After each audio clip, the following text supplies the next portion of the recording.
ഡിപ്പാർട്ട്മെൻറ്റിൻ്റെ ഒന്ന് രണ്ട് കാര്യങ്ങൾ പറയാം.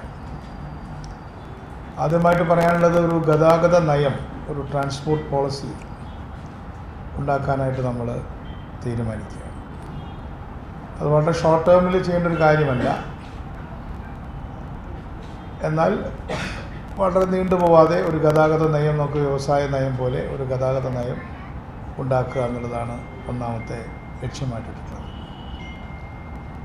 അതേപോലെ തന്നെ ഒരു വലിയ യജ്ഞം ആരംഭിക്കേണ്ട സമയം ആയിരിക്കുന്നുവെന്നാണ് നിരവധി ചർച്ചകൾ ഈ 2 മാസത്തിനകത്ത് നടത്തിയതെന്നും എനിക്കും അതുപോലെ തന്നെ ഗവൺമെൻറ് എന്ന നിലയിൽ മനസ്സിലാക്കാൻ കഴിഞ്ഞിട്ടുള്ളത്. നമ്മുടെ നാട്ടിൽ ഇപ്പോൾ 1,92,00,000 വണ്ടികൾ രജിസ്റ്റർ ചെയ്തിട്ടുണ്ട് കേരളത്തിൽ. അതിൽ പുക പരിശോധനയ്ക്ക് പോകുന്നവ തന്നെ 1,10,00,000-ലധികം വരും. അപ്പോൾ 1 കോടിയിലധികം വാഹനങ്ങൾ നിരത്തിൽ ഓടുന്നുണ്ട്. അതിലത് ഓടിക്കുന്ന ആളുകളിൽ മിക്കവരും തന്നെ 1ാം തലമുറയിൽപ്പെട്ട ആളുകളാണ്. ആദ്യമായിട്ട് വാഹനം ഓടിക്കുന്ന തലമുറയിൽപ്പെട്ട ആളുകളാണ്. മാത്രമല്ല വളരെ ഒരു അച്ചീവേഴ്സാണ്. ഒരു വാഹനം വാങ്ങിക്കുക എന്നുള്ളത് ഇപ്പോഴും വലിയൊരു ശതമാനം ആളുകൾക്കും വലിയ അച്ചീവ്മെൻ്റാണ്. ഒരു വീട് വയ്ക്കുക എന്ന് പറയുന്ന പോലെ തന്നെയാണ് വണ്ടി വാങ്ങിക്കുക എന്നുള്ളത്. ന്യായമായും അതിൻ്റെ ഒരു ആവേശവും അതിൻ്റെ ഒരു ഉന്മേഷവും ഒക്കെ ഉണ്ടാവുമെങ്കിൽ വളരെയധികം ആവേശപ്പെടാൻ പറ്റിയൊരു കാര്യമല്ല ഈ മെഷീൻ, ഈ വാഹനം എന്ന് പറയുന്ന യന്ത്രം. അതുകൊണ്ട് അതിൻ്റേതായ നിയമങ്ങൾ പാലിക്കുകയും അതിൻ്റേതായ മര്യാദകൾ പാലിക്കുകയും വളരെ ഡെമോക്രാറ്റിക്കായിട്ട് നമ്മുടെ റോഡ് സ്പേസ് ഉപയോഗിക്കുകയും ചെയ്യുക എന്നുള്ളത് നമ്മുടെ പൊതുബോധത്തിൻ്റെ ഭാഗമാവേണ്ട ഒരു കാര്യമാണ്. നിയമങ്ങൾ കൊണ്ടും ശിക്ഷാ നടപടികൾ കൊണ്ടും പിഴകൾ കൊണ്ടും കടുത്ത പിഴകൾ കൊണ്ടുമൊക്കെ പരിഹരിക്കാൻ കഴിയുന്ന ഒന്നാണ് ഇത്തരത്തിലുള്ള കാര്യങ്ങളെന്ന് ഗവൺമെൻറ് വിശ്വസിക്കുന്നില്ല. അതുകൊണ്ട് ആളുകൾ വളരെ നല്ല രീതിയിൽ വാഹനങ്ങൾ ഓടിക്കുക, ഇപ്പോൾ വാഹനം അപകടത്തിൽപ്പെട്ടാൽ തന്നെ ഉടനെ തന്നെ സഹായിക്കുക, കാൽനട യാത്രക്കാർക്ക് മുൻഗണന കൊടുക്കുക തുടങ്ങിയ കാര്യങ്ങൾ ഇപ്പോഴും നമ്മുടെ സൈക്കിയിൽ, നമ്മുടെ ബോധ്യങ്ങളിൽ മുഖ്യസ്ഥാനം പിടിച്ചിട്ടില്ല എന്നത് ഖേദകരമാണ്.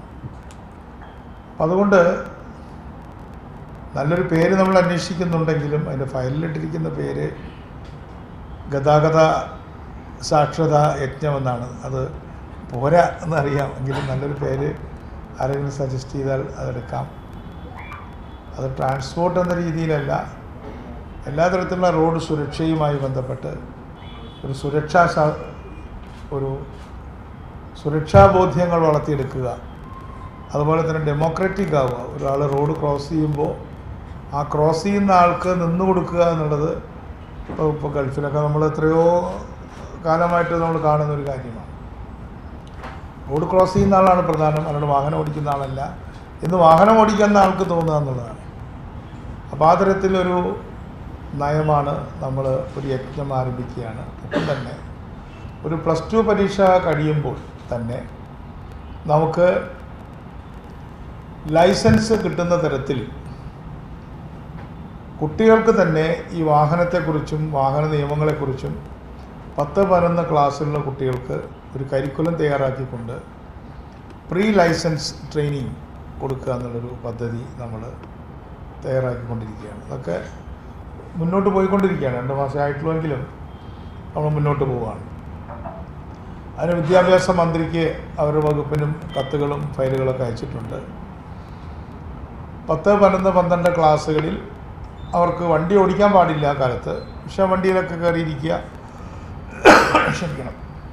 അതേപോലെ തന്നെ കേടുവന്ന കണ്ടം ചെയ്ത വണ്ടികൾ ഈ സ്കൂളുകളിൽ തന്നെ വയ്ക്കാൻ പറ്റുമെങ്കിൽ അതിൻ്റെ അസ്ഥിപഞ്ജരം കണ്ടാൽ എന്താണ് ഇതിനകത്തുള്ളതെന്നൊക്കെ മനസ്സിലാവും. അപ്പോൾ അത്തരത്തിൽ വണ്ടികളെയും ഡ്രൈവിങ്ങിനെയും യുവതലമുറയ്ക്ക് പരിചയപ്പെടുത്തി കൊടുക്കുക എന്നുള്ളതോടെ വിദ്യാഭ്യാസത്തിൻ്റെ ഭാഗമാക്കണമെന്നുള്ള ഒരു തീരുമാനമെടുത്ത് മുന്നോട്ട് പോകാം. മറ്റൊന്ന്, ആരോഗ്യ മേഖലയും നമ്മുടെ വകുപ്പും തമ്മിലുള്ള ബന്ധം വളരെ പ്രധാനമാണ്.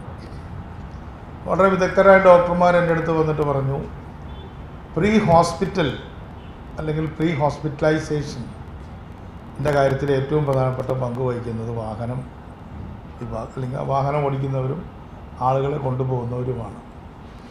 ഒരാളെ വളരെയധികം പരിക്ക് പറ്റിയിട്ടുണ്ടെങ്കിൽ, എല്ലിനൊക്കെ പരിക്ക് പറ്റിയിട്ടുണ്ടെങ്കിൽ അവരെ കഴിയുന്ന ഓട്ടോറിക്ഷയിൽ കുത്തിക്കയറ്റരുത്, പെട്ടെന്ന് എത്തിക്കാൻ വേണ്ടി.